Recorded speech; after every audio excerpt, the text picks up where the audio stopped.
सदाभाऊ खोत सारख्या व्यक्तीला आपण अजिबात सिरियसली घेऊ नये.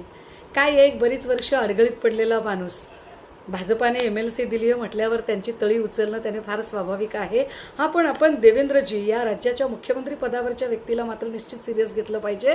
देवेंद्रजी म्हणाले की या आंदोलनाच्या निमित्ताने मला वाटलं त्यांच्यात थोडीफार संवेदनशीलता शिल्लक असेल, परंतु त्यांनी स्वीकारणे नाकारणे वगैरे तद्द नेहमीच्या स्टाईलमध्ये अहंकाराने आणि दर्पोक्तीने काही उद्गार काढले, तेव्हा त्यांच्या लक्षात आणून दिलं पाहिजे की देवेंद्रजी, मुळात तुम्हाला महाराष्ट्राने स्वीकारलंय हा भ्रम आहे तुमचा.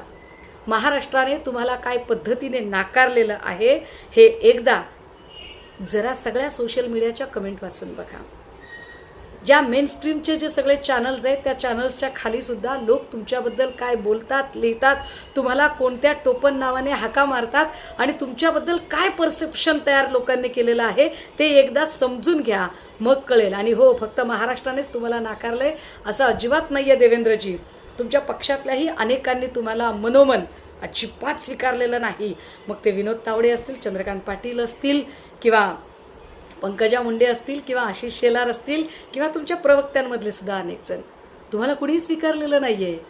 अहो, पक्षातल्यांचं सोडा, राज्यातल्यांचं सोडा, तुम्ही ज्या दिल्लीश्वरांच्या ज्यावर इथे त्यांच्या इशाऱ्यावर इथे निर्णय घेता ना, त्या तुमच्या दिल्लीतल्या अमित शहांनी सुद्धा तुमच्या मुख्यमंत्री पदाच्या खुर्चीखाली फटाके लावायला सुरुवात केली आहे बरं का. त्यामुळे आमच्याबद्दल विचार करण्यापेक्षा तुमच्या खुर्चीखालचे फटाके कसे निकामी करता येतील याकडे जरा लक्ष द्या. आणि हो, विद्यार्थ्यांबद्दल बोलताना फक्त एवढाच विचार करा की त्या विद्यार्थ्यांच्या ठिकाणी जर एखाद्या मंत्र्याची, आमदाराची, खासदाराची जर पोरं पोलिसांच्या काठीने जखमी झाली असती तर तुमची काय प्रतिक्रिया असती.